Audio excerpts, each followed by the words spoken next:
wabarakatuh. Waalaikumsalam warahmatullahi taala wabarakatuh.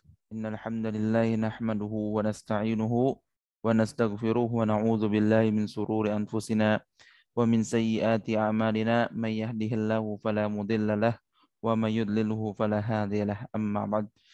Salawat dan salam kepada Nabi kita Muhammad sallallahu alaihi wasallam yang telah membawa kita dari zaman yang penuh dengan kegelapan hingga zaman terang benderang seperti hari ini. Tapi untuk mempersingkat waktu, Bapak Ibu sekalian yang kami hormati, insya Allah pada malam hari ini kita akan belajar bersama tentang kajian parenting dengan Ustadz kita, Ustadz Rahmat Ridwan Lubis MA. Alhamdulillah telah bersama kita Ustadz Rahmat Ridwan Lubis MA. Baik, untuk mempersingkat waktu, kita langsung serahkan waktu dan tempat. Kami persilakan Ustadz.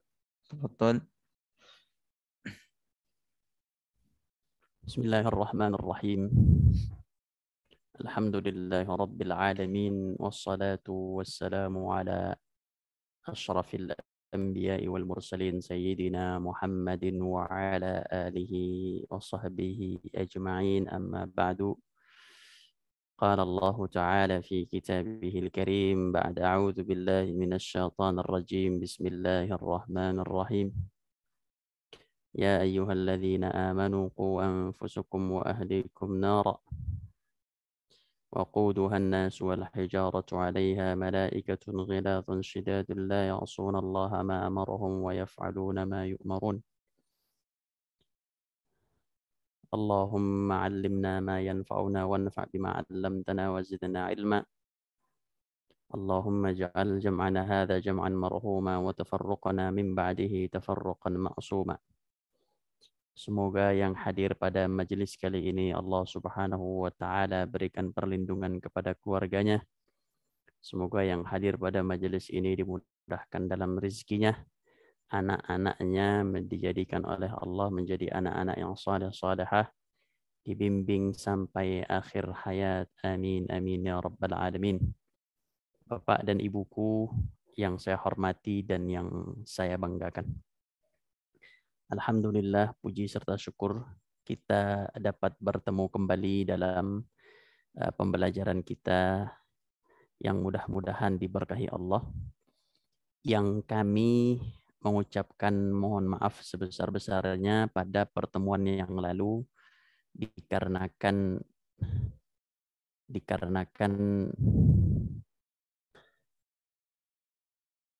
kami terganggu oleh internet. Tapi mudah-mudahan pada pertemuan kali ini tidak ada gangguan dari internet, yang sama-sama kita bisa mengambil pelajaran dari pembelajaran hari ini. Bapak dan Ibuku yang saya hormati, tema kita ialah tentang tadabbur surat An-Nas dan pendidikan keluarga. Kita akan coba masuk kepada muqaddimah dari tadabbur surat An-Nas. Yang pertama, surat dalam Al-Quran mengandung hudan. Setiap Al-Quran, kata Allah, hudan wa bayyinat. Quran itu harus menjadi hudan. Quran itu harus menjadi petunjuk. Maka setiap huruf, setiap ayat dalam Al-Quran itu pasti ada petunjuk. Wa bayyinat. Dan Quran itu sebagai penjelas. Penjelas dalam aspek kehidupan. Maka Bapak dan Ibuku tidak akan sukses generasi ini jika anak-anak kita hanya menjadikan Quran sebagai hafalan, tapi tidak menjadi hudan dan tidak menjadi bayyinat. Apa yang membedakan kita dengan generasi para sahabat Nabi alaihi salatu wassalam? Jawabannya satu. Mereka menjadikan Quran hudan wa bayyinat, sedangkan kita menjadikan Quran hanya dalam untaian lisan saja. Sehingga ketika menjadi untaian lisan, tidak mengerti tentang pokok-pokok pembahasan dalam Al-Quran. Contoh kecil saja. Contoh kecil saja. Dalam Al-Quran disebutkan bahwa wawassaynal insana biwalidayhi ihsana. Wajib bagi seorang manusia untuk berlaku baik kepada orang tuanya. Itu perintah. Ketika anak kita hanya melantunkan ayat ini dan tidak dijadikan hudan, petunjuk, tidak dijadikan sumber penjelasan dan sumber hukum, maka walaupun anak kita hafal 30 juz, tapi ia bisa membentak dan mengangkat suaranya di hadapan orang tuanya. Apa sebabnya? Karena tidak menjadi hudan. Karena Quran hanya dihafal.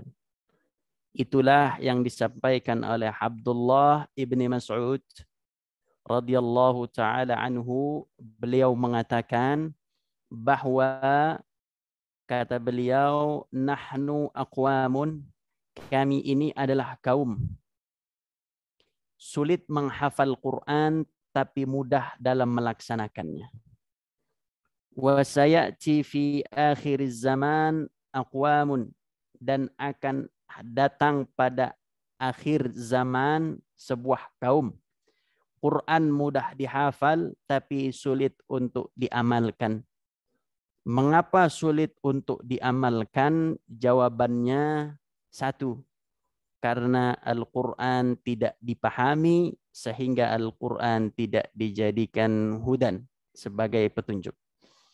Bapak dan Ibuku, kita saat ini mempelajari surat An-Nas.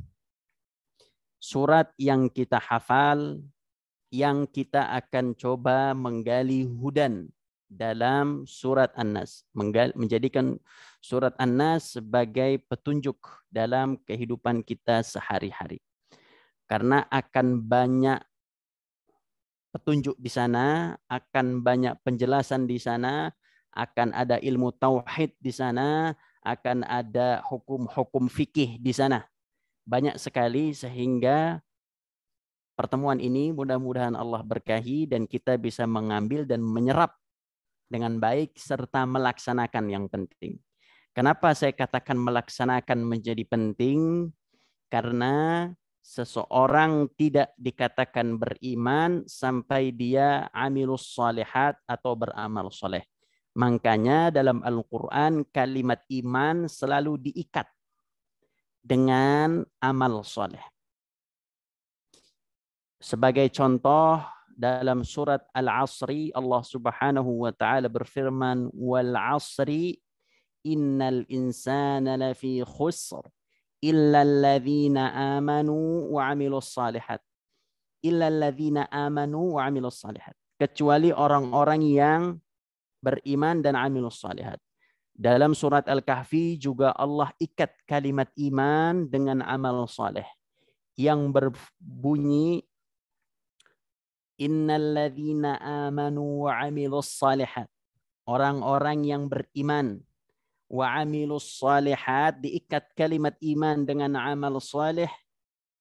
Innalladzina amanu wa 'amilus salihati kanat lahum jannatul firdausi nuzula, maka ia akan masuk ke dalam surga Firdaus. Mudah-mudahan kita semua di majelis ini Allah masukkan ke dalam surga Firdaus beserta keluarga besar. Amin ya rabbal alamin. Bapak dan Ibuku, termasuk dalam kajian ini, Bapak dan Ibuku sedang hamilus salihat, sedang melaksanakan amal saleh, dan tidak ada amal saleh yang membuat derajat kita diangkat oleh Allah Subhanahu wa taala kecuali amal saleh menuntut ilmu Allah. Tidak ada amal saleh yang mengangkat derajat kita di sisi Allah kecuali menuntut ilmu Allah. Allah Subhanahu wa taala berfirman dalam Al-Qur'an, "Yarfa'illahu alladhina amanu." Allah Subhanahu wa taala akan mengangkat setinggi-tingginya orang-orang yang beriman.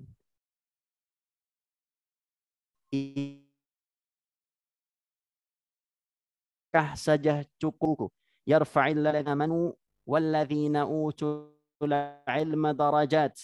Dan juga orang-orang tidak cukup ternyata sebuah iman saja, tapi iman harus dilandaskan dengan mereka-mereka yang menuntut ilmu. Allah tinggikan derajat mereka. Utul ilma, terus dalam menuntut ilmu. Karena dalam ilmu lah Allah angkat derajat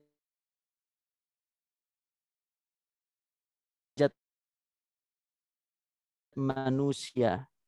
Dalam hadis Nabi alaihi salatu wassalam, beliau bersabda, "Man arada dunya fa'alaihi bil ilmi." Barang siapa yang mau dunia maka lewat jalur ilmu. Wa man arada al akhirah fa'alaihi bil ilmi. Barang siapa yang mau akhirat, masuk surga sekeluarga bahagia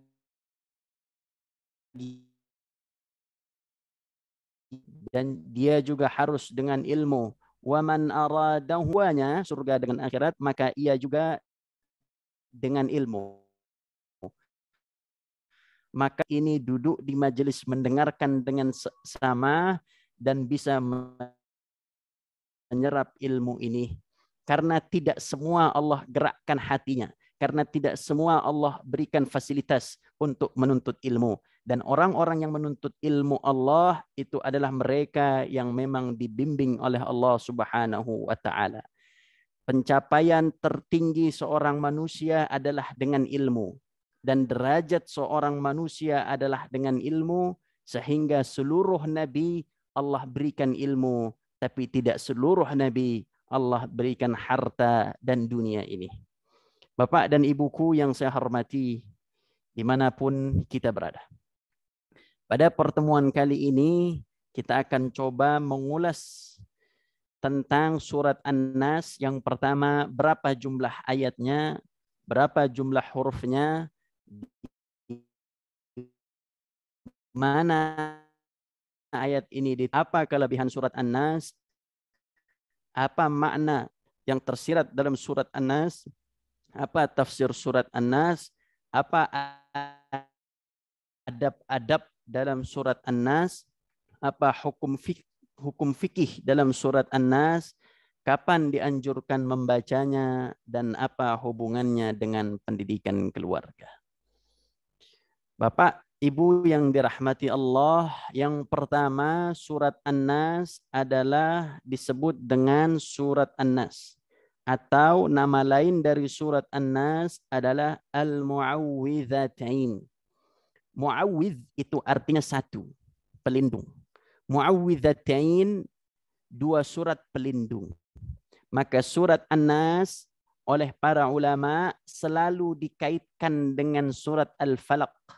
Karena memang surat An-Nas itu diturunkan bersamaan dengan surat Al-Falaq. Sehingga surat An-Nas memiliki nama Al-Mu'awwidhatain, dua surat pelindung. Satu adalah surat An-Nas dan yang kedua adalah surat Al-Falaq.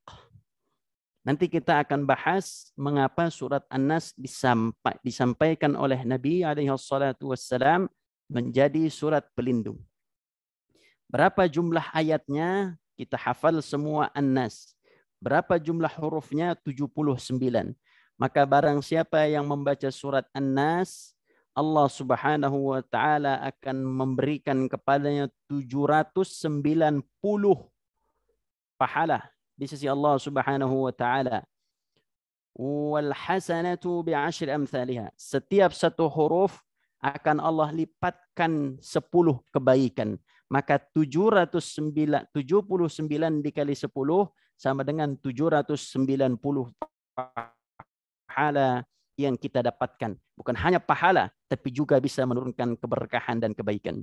Di mana surat An-Nas ini diturunkan? Surat An-Nas ini diturunkan di Madaniyah, termasuk dari surat Madaniyah. Apa itu surat Madaniyah? Surat Madaniyah adalah surat yang diturunkan setelah hijrah Rasul Sallallahu Alaihi Wasallam. Bapak dan Ibuku, apa keutamaan dari surat An-Nas? Surat An-Nas secara singkat mempunyai keutamaan-keutamaan yang jarang diketahui oleh banyak kaum muslimin. Di antaranya yang pertama adalah surat An-Nas dipakai untuk ruqyah. Itu tidak kita pungkiri. Dan itu pun dilakukan oleh alaihi salatu wassalam, Nabi Muhammad SAW. Kemudian yang kedua, bahwa surat An-Nas dipakai oleh Nabi SAW untuk perlindungan diri. Dari apa perlindungan dirinya? Dari jin. Dari apa perlindungan dirinya? Dari orang-orang yang tidak baik. Dari apa perlindungan dirinya? Dari penyakit. Nanti akan ada hadisnya di mana Rasulullah SAW membacakan surat An-Nas. Ini nanti ada hadisnya. Untuk kesembuhan. Kemudian yang ketiga, bahwa surat An-Nas ternyata ialah surat yang digunakan untuk kesembuhan manusia. Kita ambil hadisnya an Aisyah, dari Aisyah, anna Nabi sallallahu alaihi wasallam kana idza marida qara'a ala nafsihi bil mu'awwidhatain wa yanfuth. قالت عائشة فلما ثقل جعلت أنفث عليه بهما وأمسح بيمينه التماس بركتها. Dari Aisyah bahwa Nabi SAW ketika sakit beliau membaca untuk dirinya sendiri al-mu'awwidhatain, surat Al-Falaq dan surat An-Nas, dan meniup bagian yang sakit.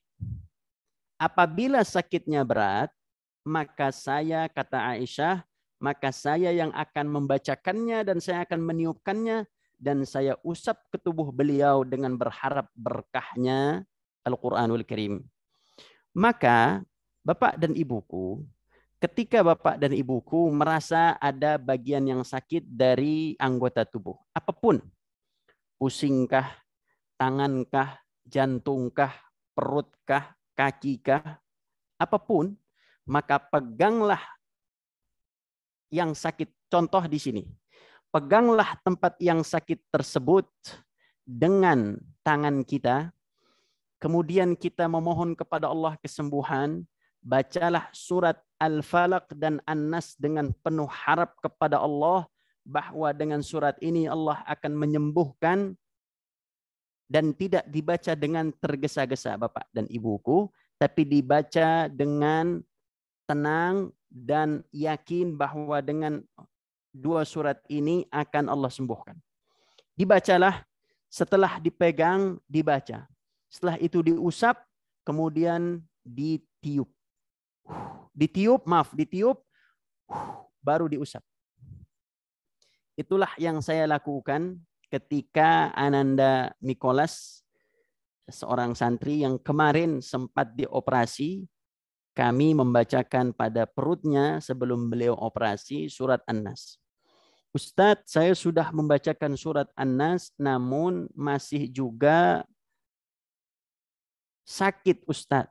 Bagaimana Ustadz? Bapak dan Ibuku, pembacaan surat An-Nas itu insya Allah mengurangi rasa sakit. Kalau dalam proses penyembuhan, tentu ada syarat dan ketentuannya. Tapi insya Allah dengan surat An-Nas ia mampu untuk mengurangi kesakitan yang ada pada diri kita. Dengan syarat kita baca terus-menerus, mohon pertolongan Allah, insya Allah Allah akan kurangi penyakit yang ada pada diri kita. Sungguh mudah-mudahan dengan adanya surat ini bisa dijadikan pedoman bagi kita dalam melaksanakan dan mempraktekannya ketika ada anggota tubuh kita yang sakit. Bapak dan Ibuku yang dirahmati Allah Subhanahu wa taala, ketika kita ambil surat An-Nas, Kita mulai dengan membaca Bismillahirrahmanirrahim. Qul a'udzu birabbin nas. Tafsir perkata, qul artinya adalah katakanlah, a'udzu artinya aku berlindung, birabbi kepada Rabb, an-nas Rabbnya manusia. Qul dalam bahasa Arab adalah kata perintah. Yang perintah ini jika kita turunkan lebih detail, maka akan ada banyak pertanyaan. Pertama, perintah ini datangnya dari siapa? Perintah ini untuk siapa? Apa perintahnya? Apa sebab perintah ini? Apa hukum menjalankannya? Dan bagaimana cara menjalankannya? Kita jawab satu-satu, wahai Bapak dan Ibuku. Yang pertama, perintah ini dari siapa? Jawabannya dari Allah. Yang kedua, perintah ini untuk siapa? Maka jawabannya perintah ini untuk Nabi Muhammad sallallahu alaihi wasallam. Timbul pertanyaan, apakah perintah ini hanya untuk Nabi Muhammad atau juga untuk para hambanya yang atau untuk para umatnya yang lain? Maka jawabannya, ayat ini bukan hanya untuk Nabi Muhammad, tapi juga untuk seluruh umat Nabi Muhammad melalui jalur Nabi Muhammad alaihi salatu wassalam. Kemudian apa perintahnya? Perintahnya adalah diperintahkan kita untuk berlindung kepada Allah. Apa sebab perintah ini? Sebab perintah ini karena Nabi SAW disantet oleh orang Yahudi. Jadi Bapak dan Ibuku, Nabi SAW diizinkan oleh Allah kena santet, kena sihir oleh orang Yahudi. Nanti akan kita bahas bagaimana orang Yahudi itu menyantet, di mana apa itu sifat-sifat santet, kemudian apa itu bagaimana Islam memandang tentang sihir, apakah sihir itu ada, bagaimana cara menanggulanginya, apakah seorang manusia bisa terselamatkan dari sihir. Bapak dan Ibuku, jikalau Nabi alaihi salatu wassalam terkena sihir, seorang manusia yang maksum, manusia yang Allah jaga, yang dijaga oleh para malaikat, terkena maksum, bagaimana dengan kita? Maka tidak ada jaminan seorang kiai, seorang habib, seorang wali Allah, siapapun kita, tidak ada jaminan untuk selamat dari sihir. Tinggal kita nanti mempersiapkan diri agar kita terhindar dari sihir tersebut. Apa hukum menjalankan perintah ini? Hukum menjalankan perintah ini adalah wajib. Bagaimana cara menjalankannya? Di antaranya tadi, sebagaimana hadis dari Aisyah radhiyallahu taala anha, bahwa di antara cara menjalankannya, di antara ya Bapak Ibu saya menyebutkan di antara, karena nanti ada cara-cara lain untuk menjalankannya, yaitu untuk kesembuhan dengan membacakan pada tempat yang sakit, kemudian meniupkan dan juga mengusapkan. Kemudian dari kata kul saja Bapak dan Ibuku, maka kita bisa mengambil beberapa pelajaran. Yang pertama, bahwa Quran itu datangnya dari Allah dan bukan buatan Nabi. Ini untuk menjawab sebuah tudingan, fitnah dari orang-orang sekuler, dari orang-orang musuh Islam yang mengatakan bahwa Quran itu buatan Nabi Muhammad. Maka Bapak dan Ibuku, sebagai wawasan kita bersama, ada di Inggris Quran palsu. Namanya The Holy of Quran. Boleh dicek nanti. Namanya The Holy of Quran. Itu Quran palsu buatan orang Inggris. Kenapa dia membuat Quran palsu? Karena dia meyakini bahwa Quran yang kita pegang itu adalah buatan Nabi Muhammad SAW. Maka kalimat qul saja itu sudah membuktikan bahwa Quran ini dari Allah dan bukan dari buatan Nabi Muhammad. Andaikan Quran itu dari Nabi Muhammad, maka Rasul SAW tidak akan memerintahkan dirinya sendiri. Pasti ia akan langsung mengatakan a'udzu birabbin nas. Tapi Allah Subhanahu wa taala menyematkan, dan ini adalah bagian dari mukjizat Quran. Mukjizat huruf Quran.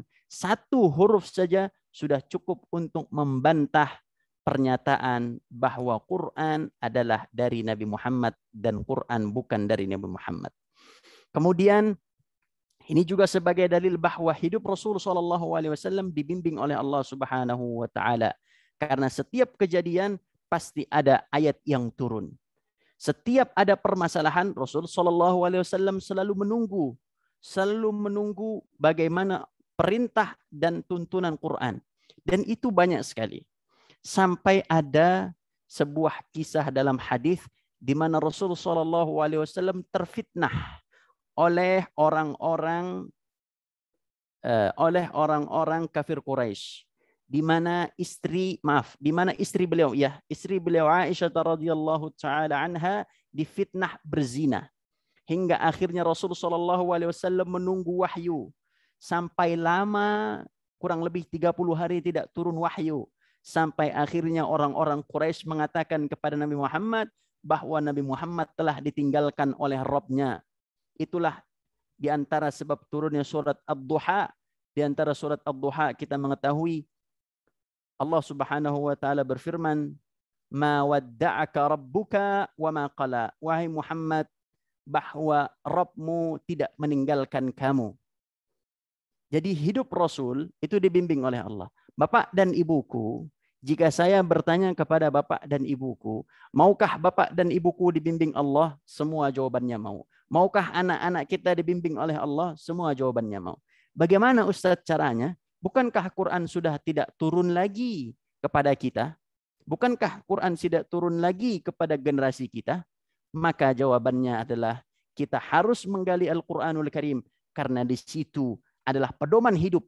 Sebagaimana Nabi SAW dibimbing oleh Allah Subhanahu wa taala dalam 23 tahun lamanya, dari umur 40 tahun sampai beliau meninggal dibimbing oleh Allah, sehingga ketika beliau dibimbing maka beliau menjadi nabi terbaik. Dan ketika beliau mengajarkan Al-Quran kepada para sahabat, maka para sahabat menjadi generasi terbaik. Maka bapak dan ibuku, kunci bahwa tidak akan lahir, tidak akan tercipta generasi yang baik kecuali tanpa bimbingan Al-Quran. Jadi kalau anak bapak ibu mau dibimbing Allah, caranya ialah dengan menggali ilmu Al-Quranul Karim. Kemudian yang ketiga, generasi yang terbimbing adalah generasi terbaik adalah generasi yang dibimbing oleh Allah Subhanahu wa taala.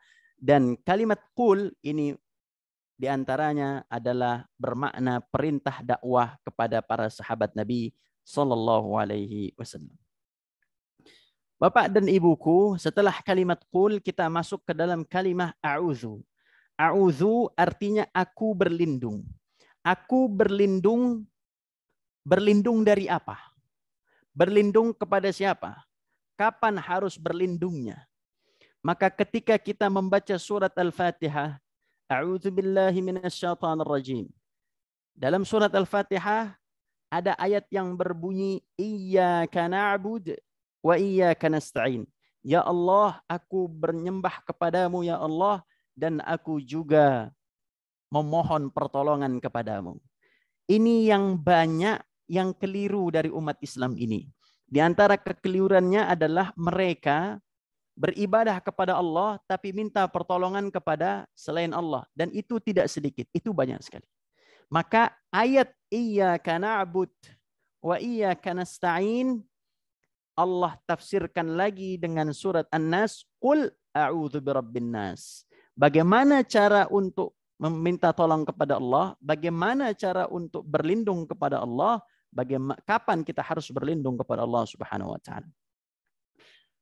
Ketika ada pertanyaan berlindung dari apa? Maka jawabannya sangat banyak. Di antaranya adalah dari godaan syaitan dan manusia.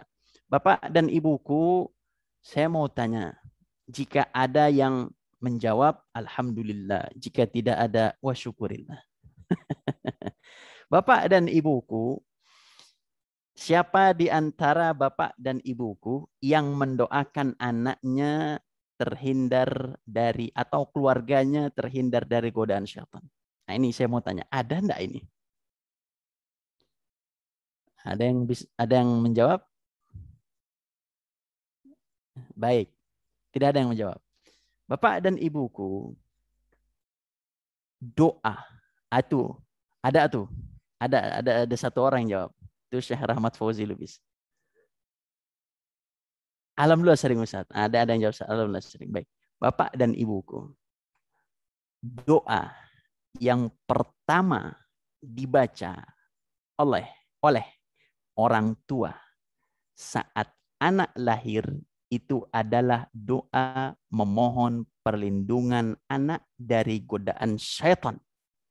Saya ulangi, doa pertama yang dibacakan oleh orang tua setelah anak lahir adalah doa agar anak itu dijauhkan dari godaan syaitan.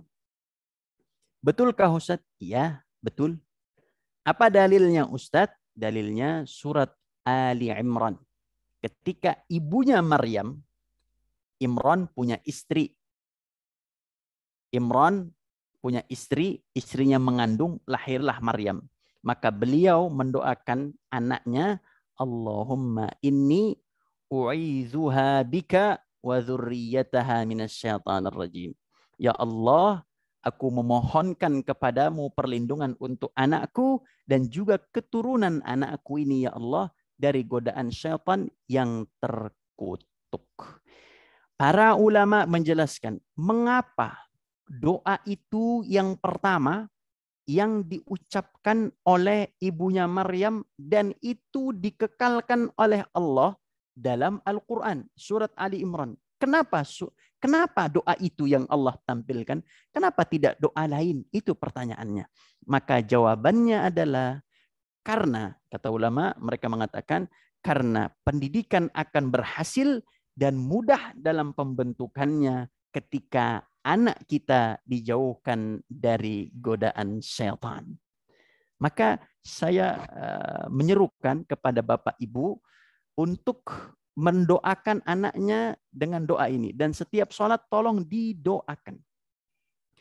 Bapak Ibu, saya kira Bapak Ibu ada pulpen.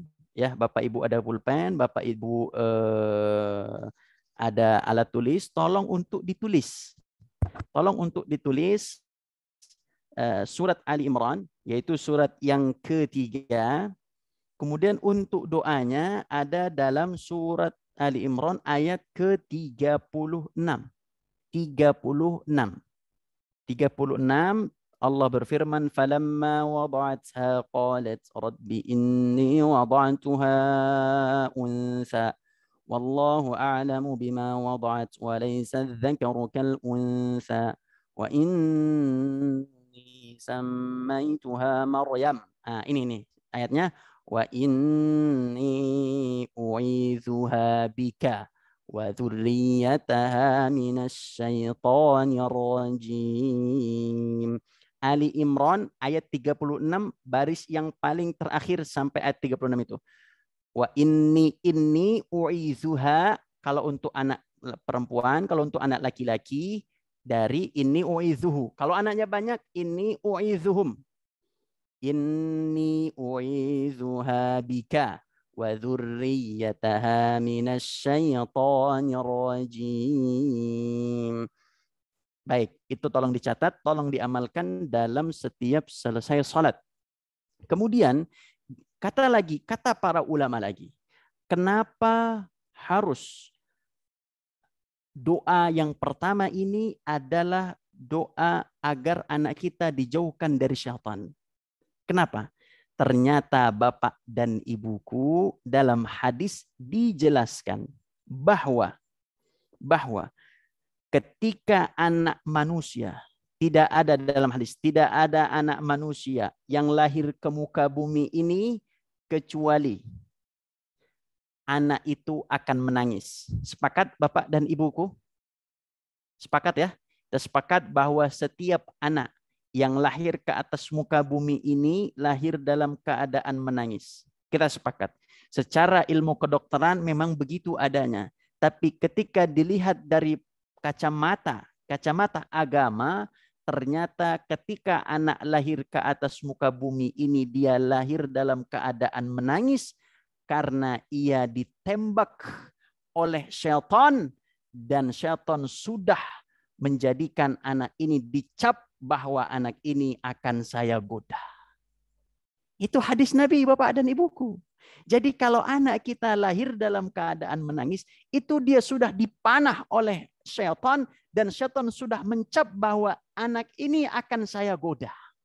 Allahu Akbar. Ternyata dari pertama anak kita lahir, itu syaitan sudah langsung menjadikan anak kita musuh bebuyutan. Makanya orang tua, alhamdulillah orang tua yang paham, kita insya Allah paham setelah ini, kita langsung baca, Allahumma inni u'idzuha bik. Ya Allah, saya titipkan anak saya. Saya mohon perlindungan anak ini kepadamu ya Allah, agar dijauhkan dari godaan syaitan. Bapak dan Ibuku, kita bisa menjauhkan anak kita dari penyakit. Kita bisa menjauhkan anak kita dari barang yang haram. Kita bisa menjauhkan anak kita dari musibah. Kita bisa menjauhkan anak kita dari kejahatan. Tapi kita tidak mampu untuk menjauhkan anak kita dari syaitan, kecuali dengan doa dan juga Quran.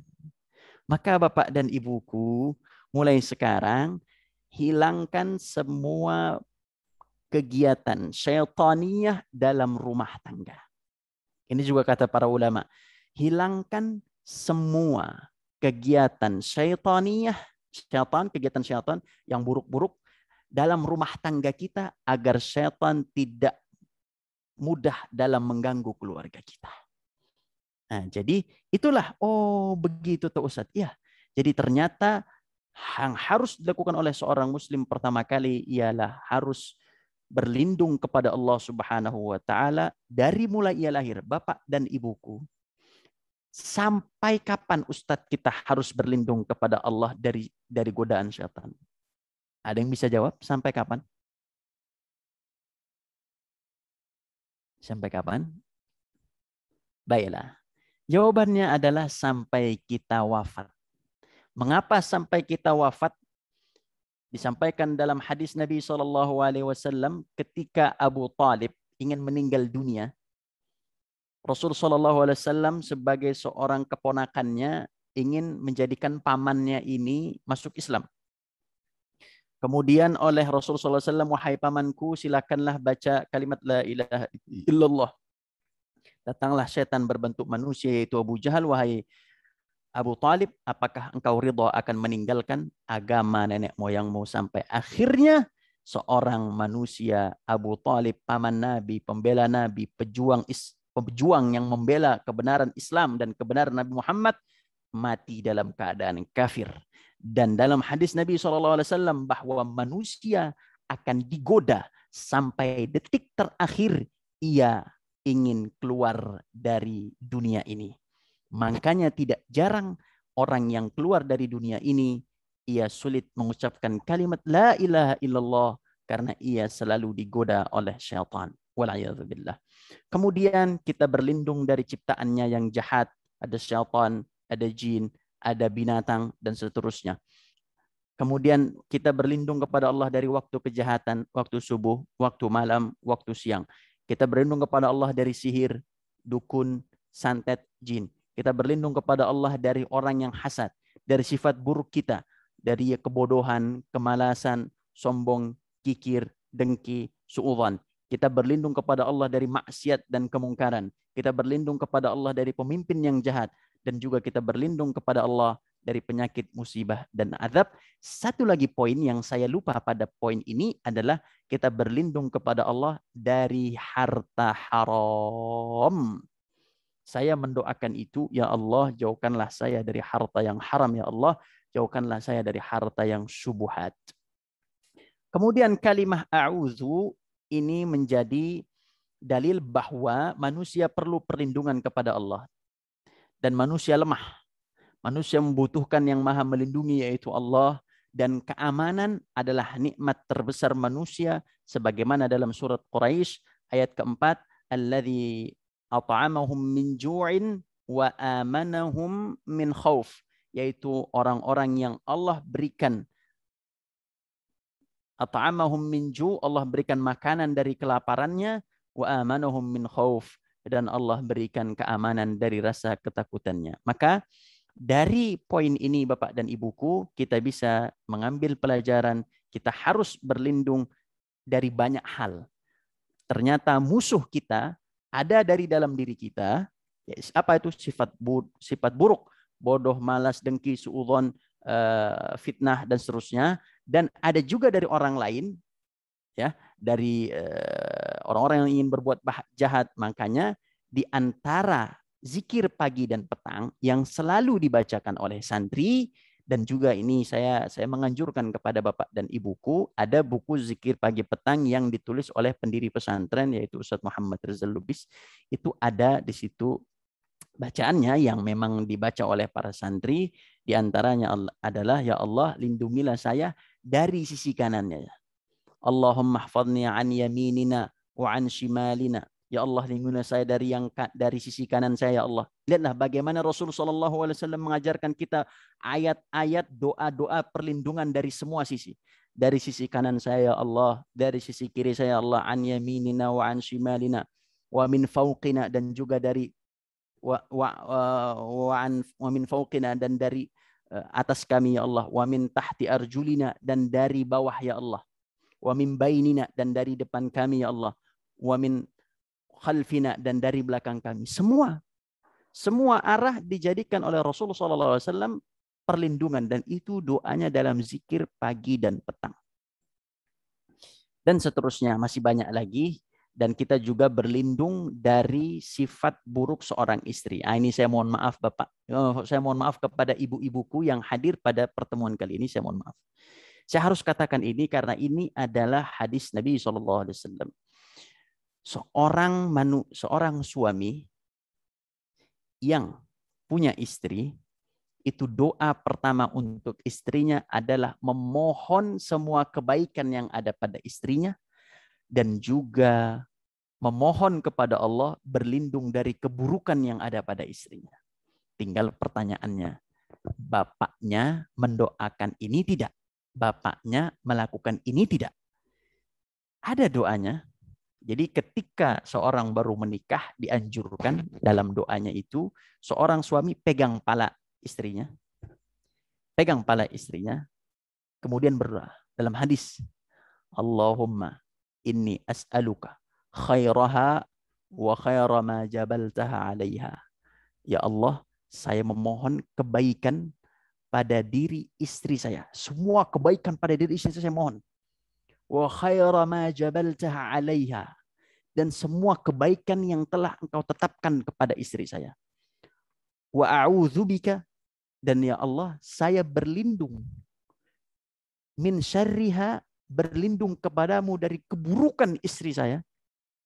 Wa syarri ma jabaltaha alaiha, dan juga dari keburukan yang telah engkau tetapkan pada diri istri saya. Dah, baru dilepas. Itu doa waktu awal nikah. Nah sekarang Bapak Ibuku, dibaca enggak doa itu waktu awal nikah itu?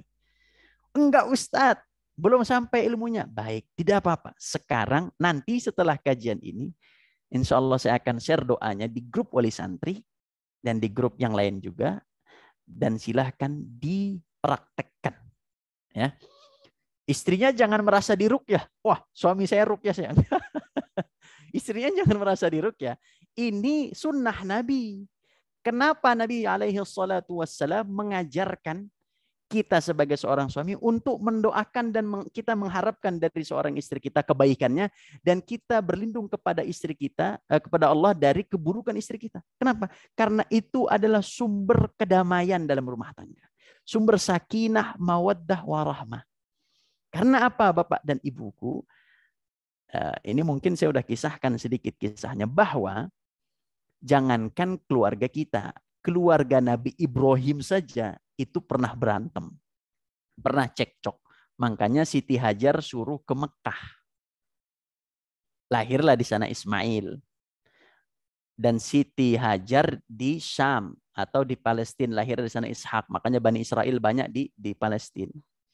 Dan di keluarga termulia, keluarga Nabi Muhammad SAW, cekcok juga sering. Nggak sering sih, ada. Cekcok itu ada. Antara suami dengan istri. Dan juga di keluarga Nabi, keluarga mulia, suami soleh, istri soleh, cerai, ada juga. Dan dalam surat Al-Mujadilah ayat pertama, ada seorang istri yang mengadukan kepada Nabi tentang kelakuan suaminya. Ada juga. Artinya apa? Saya ingin menyampaikan bahwa lika-liku dalam perjalanan rumah tangga adanya cekcok.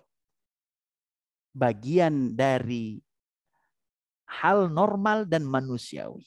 Tinggal bagaimana nanti kita untuk menyikapinya. Maka oleh karena itu Bapak dan Ibuku, ada dua tadi amalan yang bisa kita ambil. Pertama doa untuk anak cucu keturunan kita.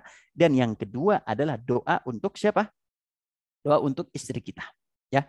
Dan sebenarnya ada lagi doa untuk anak cucu keturunan kita. Selain tadi daripada tadi kan surat Ali Imran ayat 36 terkhusus untuk perlindungan dari syaitan. Ada lagi doa yang diajarkan oleh Nabi kita Ibrahim dan dibacakan kepada anak-anaknya dan juga yang dibacakan oleh Nabi Muhammad kepada Al-Hasan wal Husain ketika beliau berdua masih kecil.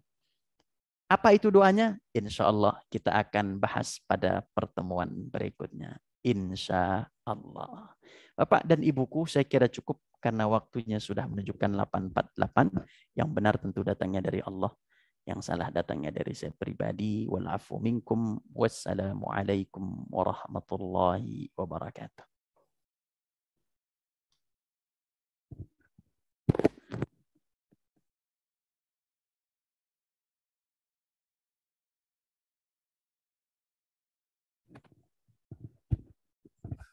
Ustaz Muhammad. Ustaz Muhammad.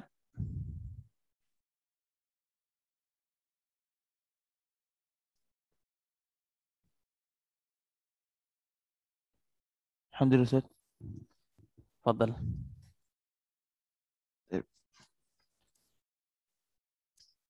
Alhamdulillah. Baik Bapak Ibu, untuk acara selanjutnya yaitu sesi tanya jawab. Bagi Bapak Ibu yang ingin bertanya, kami persilahkan bisa menyalakan mikrofon yang ada di sebelah kiri paling bawah.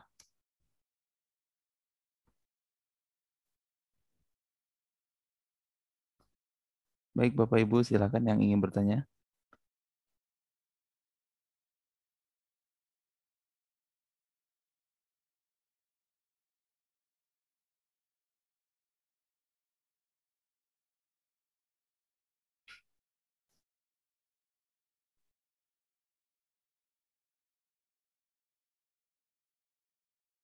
Baik, jikalau memang tidak ada yang ingin ditanyakan, mari kita cukupkan acara.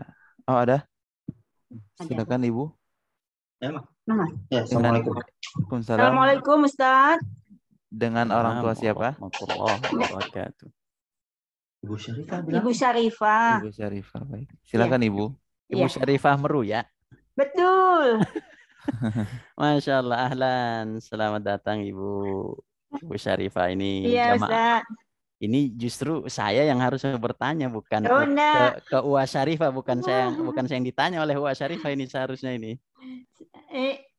Tadi saya dengar Ustaz mengatakan kita menjauhkan anak dari godaan syaitan di dalam kegiatan syaitonnya dalam rumah tangga. Contoh-contohnya Ustaz barangkali disebutkan juga apa itu kegiatan-kegiatan yang di dalam rumah tangga yang menjurus ke kegiatan syaitonnya. Itu saja Ustaz, terima kasih. Baik. Ini karena sudah 8.51 dan kita akan tutup sampai jam 9 karena kita masing-masing punya kegiatan pada esok hari, maka saya persingkat jawabannya. Apa contoh dari sifat-sifat syaitaniyah yang harus dijauhkan dari rumah tangga? Banyak sekali. Yang pertama dari sisi ibadah dulu. Dari sisi ibadah. Yang pertama, bapak dan ibu, kita semua sebagai orang tua, baik orang tua yang muda ataupun orang tua yang sudah senior, ya, harus menjauhkan dari kemalasan dalam beribadah, kemudian keterlambatan dalam beribadah, kemudian tidak membaca Quran dalam rumah tangga, tidak bersedekah dalam rumah tangga, tidak bersedekah pagi, kan ada tuntunan itu, ya. Jadi misalkan sholat subuh atau sholat zuhur atau sholat asar, dia malas-malasan di rumah. Nah, itu bagian dari sifat syaitaniyah seorang orang tua dalam keluarga. Dan itu bisa menghambat kebaikan perkembangan seorang anak, walaupun tidak secara langsung. Kemudian dari sifat sosial antara antara ayah, ibu dengan anak. Apa sifat-sifat syaitaniyah itu? Diantaranya adalah seorang ayah atau seorang ibu, ini sosial, ya, yang tidak mengajak kepada anak-anaknya dalam melaksanakan kebaikan, seperti anaknya tidak sholat dibiarkan, anaknya main games dibiarkan, anaknya tidak belajar dibiarkan. Kemudian seorang suami yang temperamental, yang kerjaannya marah, dan marah itu bagian dari syaitan. Tidak sabaran, ya, itu bagian dari sifat syaitan. Maka itu harus dijauhkan dari seorang suami. Kemudian seorang istri yang tidak mempedulikan seorang suaminya, dia hanya fokus kepada seorang anaknya saja. Ini salah. Di antara, saya ingin menyebutkan dua, di antara kesalahan yang paling banyak dilakukan oleh seorang ayah adalah fokus cari nafkah, tidak peduli terhadap pendidikan keluarga. Dan di antara kesalahan terbesar seorang ibu ialah fokus kepada anak dan lupa tanggung jawab kepada seorang ayah. Dan itu dibahas dalam Quran panjang lebar. Saya tidak menyampaikan di sini, tapi panjang lebar bahwa ternyata dalam Quran itu seorang ayah dituntut bukan cuma cari nafkah, tapi banyak pendidikan dalam Al-Quran, tanggung jawab pendidikan kepada keluarga. Dan itu ada dalam kitab namanya Al-Hiwar Bainal Aba'i wal Ma'al Abna'i wa Tatbiqatuha Tarbawiyah. Artinya dialog antara seorang ayah dengan seorang anak dalam Al-Quran dan aplikasinya dan aplikasi pendidikannya. Di situ disematkan bahwa terdapat 16 dialog seorang ayah dengan seorang anak yang semuanya isinya pendidikan.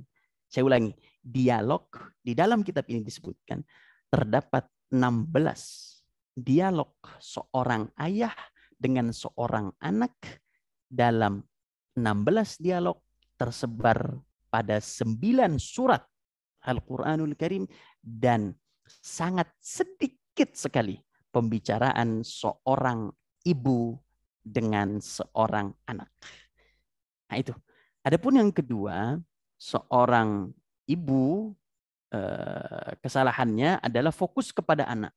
Anak aja diurusin. Suaminya terlantar. Itu salah besar, karena ternyata Islam memprioritaskan seorang istri untuk suami terlebih dahulu, baru diturunkan kepada seorang anak. Itu pembahasannya sangat panjang lebar dan luar biasa. Singkatnya seperti itu. Nah, jadi apa kegiatan-kegiatan yang membuat di antara kegiatan-kegiatan syaitaniyah di keluarga tadi, lemahnya dalam ibadah, ya. Bahkan saya tanya di sini, ada wali santri. Saya sering tanya kepada santri, nah, coba jujur, orang tuamu sholat tidak, nak? Sebagian besar mengatakan kadang-kadang, Ustadz. Jadi dari situ aja udah menjadi ciri bahwa ini akan sulit. Anak ini akan berkembang dengan orang tua yang tidak sholat 5 waktu. Itu contoh kecil saja. Maka saya sering menyampaikan kepada seluruh santri, tolong selamatkan kedua orang tuamu dari api neraka. Nah, itu saya selalu doktrin itu. Itu yang pertama, ya. Lalainya akan ibadah.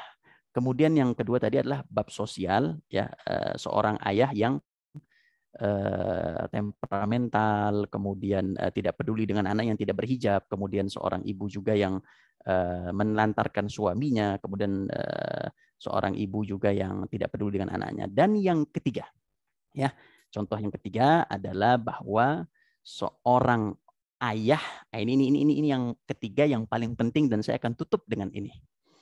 Seorang ayah yang mendatangkan harta haram dalam keluarga.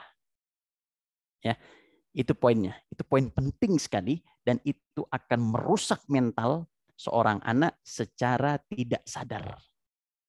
Makanya saya selalu berlindung kepada Allah, ya Allah jauhkanlah saya dari harta syubhat dan harta haram.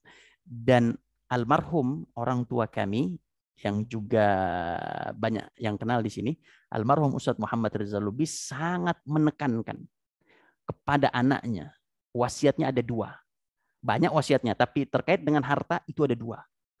Terkait dengan harta ada 2, wasiatnya banyak. Di antaranya 1. Nah, ayah haramkan kepada kalian pinjam dengan bank. Kalau mau pinjam sesama kalian saja. Kalau tidak sesama saudara saja. Karena bank itu riba. Riba itu haram. Kalau sudah masuk ke perut, jangan harap kebaikan pada keluarga. Tidak ada kebaikan pada harta haram itu. Bahkan harta haram ketika diinfakkan bukan mendatangkan pahala, maka akan mendatangkan dosa. Kedua, kata beliau, setelah tidak meminjam kepada harta haram, kemudian yang kedua, diusahakan semaksimal mungkin untuk menjauhkan diri kalian semua dari harta-harta haram. Terutama itu ada anak almarhum yang kerja di PNS. Beliau sangat mewanti-wanti anaknya yang di PNS.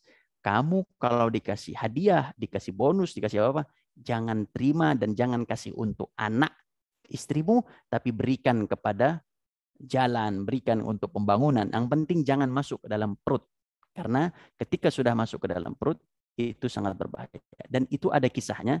Saya dan Nuraisi dalam ulama Turki, saya punya kisahnya, tapi panjang kisahnya. Saya tidak berkisah tentang bagaimana pembentukan anak itu dari harta yang halal, bukan dari harta yang haram. Contoh misalkan, bisa jadi harta kita, kita menganggap harta kita halal. Ternyata ada syubhatnya. Dari mana? Misalkan kita kerja 5 jam, ternyata kita hanya kerja 4 jam. Gaji kita 2 juta, ternyata 1,5-nya halal, 500 ribunya haram karena kerjanya tidak baik. Itu bagian dari harus syubhat.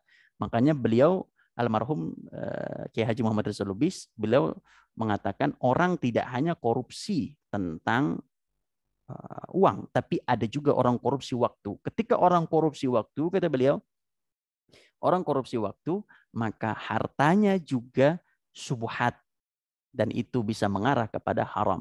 Faman waqa'a fi syubhati waqa'a fil haram.